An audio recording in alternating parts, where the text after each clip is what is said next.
there everyone, this is Melissa from DJ Event Planner, and today we're covering the changelog topics from November 7th through November 28th, 2022. To begin, we will look at the features that have been added with this update. For e-signature documents, we have added a setting to allow you to customize the terms of service checkbox wording on a per document template basis. To customize that wording, go to Setup, Documents, find the e-signature document, then go to the e-signature tab. Look for the Custom Wording section, then click on Show Settings. This will allow you to add notes before and after the document when sent for digital signing. We have added a setting that allows you to automatically notify an employee when they are assigned as a salesperson to an event. To set that notification, go to Setup, Application, Event Form. On the Employees tab, check Configure Notification Email for when salesperson is assigned to an event. You can assign an email template to have within your account that will automatically be sent to that employee when they are added as the salesperson within an event. Next, navigate to Website Tools, Payment Gateway, Settings. For the Multi-Payment Gateway page options, we have added the ability to add a page note to the standalone tool and to the client portal payment page. You will find the sections to add notes for the client portal and also for the standalone multiple gateway options within the Gateway Choices section. We have added a new event-based merge tagged invoice table. This uses the date booked as the date value and also includes the event date in parentheses after the package name in the description field. For manually countersigning an e-signature document, we have added a setting to run a booking helper. You can set that booking helper by going to Setup, Documents, find your e-signature template, then to the e-signature tab. In the counter signature options, choose Manual Counter Signature, and you can set the booking helper within the options that appear. And we are very excited to announce we have added a new feature to have an e-signature contract or document be signed by the client within the client portal. This option uses the Saved Document feature within an event and means you will no longer need to email a signature link to your clients to open and sign via email. Here is how this will work. We've added the ability to set saved documents in events as visible in the client portal for e-signature. To do this, go to the event in question, then to the Documents tab.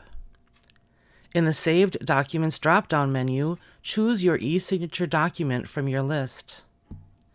On the pop-up window, you will see the option to click the Allow e-signature in Client Portal. Once you have saved that document, you will see that the saved document visibility information now accounts for Client Portal e-signature status. Next, log into your client's portal. You will see that we have added a banner header to the client portal if there are documents awaiting their e-signature.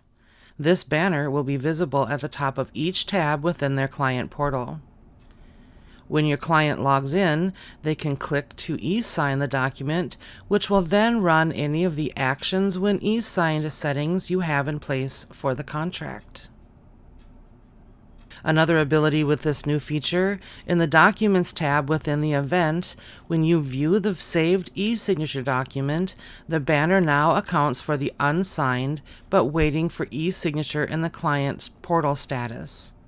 It will also tell you if the document has expired based on the document template settings.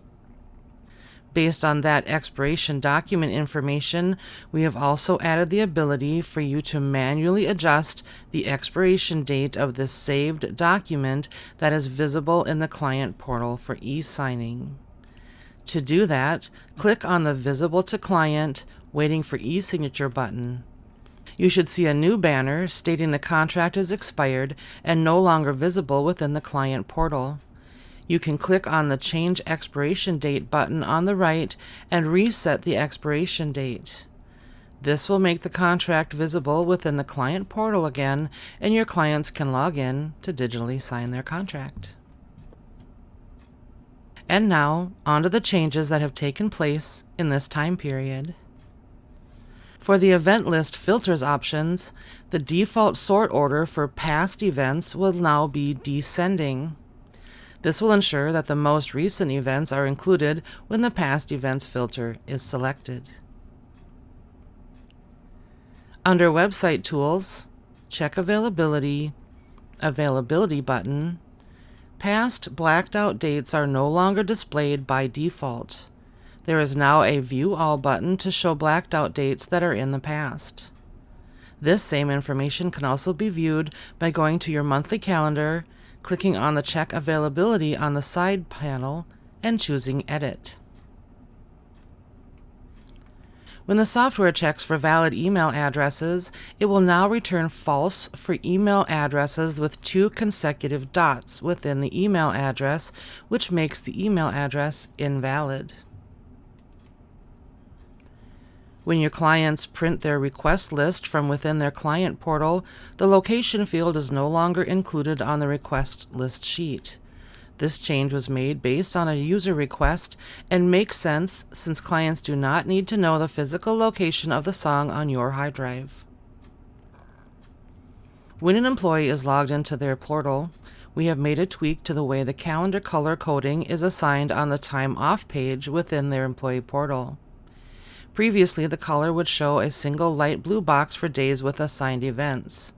It did not display a color difference between booked and non-booked events. This has been changed, and a new peach-colored block is shown for days where there are assigned booked events.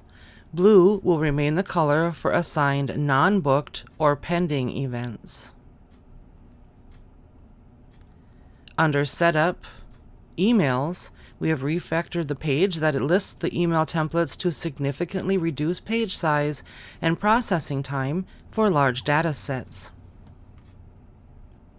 And finally, here are the items that were fixed during this update, November 7th through November 28th, 2022.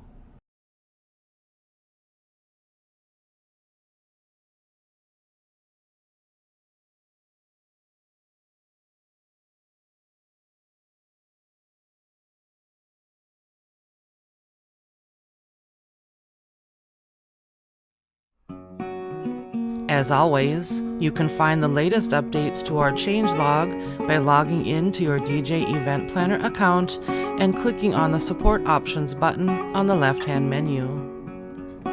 You can also view the change log in full window view by clicking on View the Change Log option.